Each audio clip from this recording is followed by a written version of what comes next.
जय श्री कृष्णा दोस्तों, बीएसरा फैमिली में आपका स्वागत है। दोस्तों, संतान सप्तमी का व्रत भादो महीने के शुक्ल पक्ष की सप्तमी तिथि को किया जाता है। यह व्रत संतान की प्राप्ति के लिए, उसकी दीर्घायु के लिए, उसकी कुशलता और उन्नति के लिए किया जाता है। यह व्रत करने से निश्चित ही आपको संतान सुख की प्राप्ति होती है। दोस्तों, संतान सप्तमी बहुत ही सर्वासिद्ध योग बना हुआ है। देखिए, जी के दिन चल रहे हैं। अगर आप उपाय करते हैं या व्रत करते हैं तो निश्चित ही आपको मन वांछित संतान की प्राप्ति होगी। दोस्तों, जिन भी बहनों को देखिए अभी तक कोई संतान नहीं हो रही या जिनके संतान प्राप्ति में कोई ना कोई रुकावट बाधा आ रही है तो उन्हें व्रत अवश्य करना चाहिए। अगर आप व्रत नहीं कर सकते तो आप उपाय भी करेंगे, विधि विधान से भगवान शंकर, माता पार्वती और गणेश जी का पूजन करेंगे जिस विधि से हम आपको बता रहे हैं। और एक वस्तु अवश्य चढ़ानी चाहिए, उसका भोग अवश्य लगाना चाहिए, तो निश्चित ही आपको संतान सुख की प्राप्ति होगी। दोस्तों, उसकी जानकारी देने से पहले अगर अभी तक आपने बीएसरा फैमिली चैनल को सब्सक्राइब नहीं किया तो सब्सक्राइब अवश्य ही कर लें। बगल में बेल आइकन को भी दबा दें जिससे मेरी आने वाली सभी वीडियो का नोटिफिकेशन सबसे पहले आप तक पहुंच सके। दोस्तों, संतान सप्तमी के दिन सबसे पहले ब्रह्म मुहूर्त में जगना चाहिए, स्नान करके सूर्य देवता को अर्घ्य अवश्य देना चाहिए। और साथ ही अगर आप व्रत कर रहे हैं तो भगवान शंकर और माता पार्वती के सामने संकल्प अवश्य करना चाहिए। संतान सप्तमी का व्रत देखिए आप अपने घर में भी भगवान शंकर और माता पार्वती की चौकी पर स्थापना करके पूजा कर सकते हैं। नहीं तो आप किसी भी शिव मंदिर में जाकर वहां पर पूजा कर सकते हैं। दोस्तों, आप व्रत करें तो बहुत ही श्रेष्ठ है। अगर आप व्रत नहीं भी करते तो अगर विधि विधान से भगवान शंकर और माता पार्वती का पूजन करते हैं, गणेश जी का पूजन करते हैं तो निश्चित ही व्रत के जितना ही आपको फल प्राप्त होता है। सबसे पहले दोस्तों, इसमें जो पूजन सामग्री है उसकी जानकारी दे रहे हैं।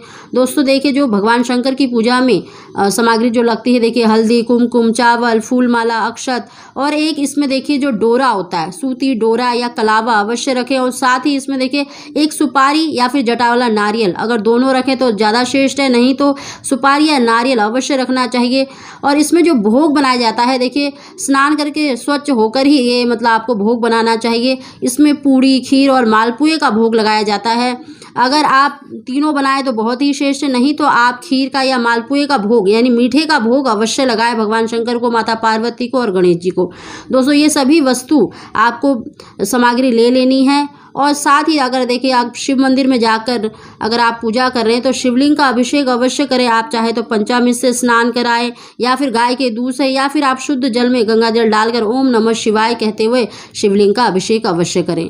अगर आप अपने घर में ही इस पूजा को करना चाहते हैं तो एक चौकी पर गणेश जी की स्थापना करें। एक सुपारी रख सकते हैं या उनकी प्रतिमा है तो वो रख सकते हैं, और शिव पार्वती की प्रतिमा या फोटो रख सकते हैं। सबसे पहले उन्हें गंगा जल के छींटे लगाने चाहिए। उसके बाद जो भी आप सामग्री ली है, माता पार्वती को देखिए हल्दी कुमकुम अवश्य लगाना चाहिए, भगवान शंकर को चंदन लगाए, अक्षत, फूल माला, जो भी वस्तु आप लेके गए हैं उससे विधि विधान से पूजा करें। और साथ ही देखिए जो आपको विशेष रूप से इस दिन चढ़ाना है भगवान शंकर को, माता पार्वती को और गणेश जी को अर्पित करना है।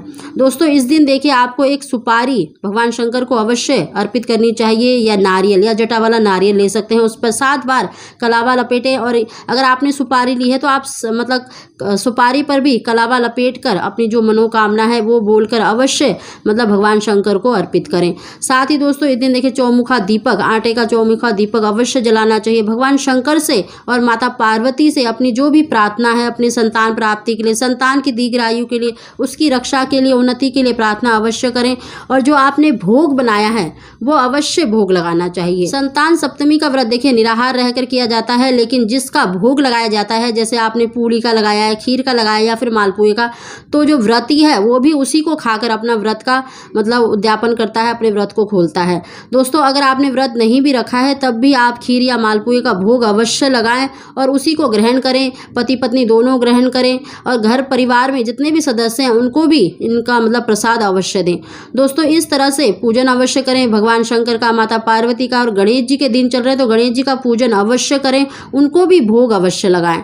दोस्तों, इस विधि विधान से अगर आप पूजा करते हैं और साथ ही देखिए इस दिन जो एक विशेष वस्तु आपको भगवान शंकर को अर्पित करनी है वो है सूती डोरा। ये संतान की रक्षा के लिए, संतान प्राप्ति के लिए चढ़ाया जाता है।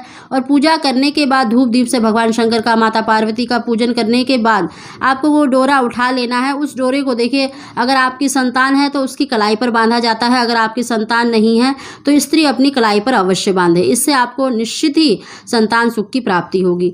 अगर आप इसी विधि विधान से भगवान शंकर का, माता पार्वती का पूजन करेंगे तो निश्चित ही आपको संतान सुख की प्राप्ति होगी। दोस्तों, अगर आपको हमारी जानकारी वीडियो पसंद आई हो तो इसको लाइक अवश्य ही करें। आप सभी को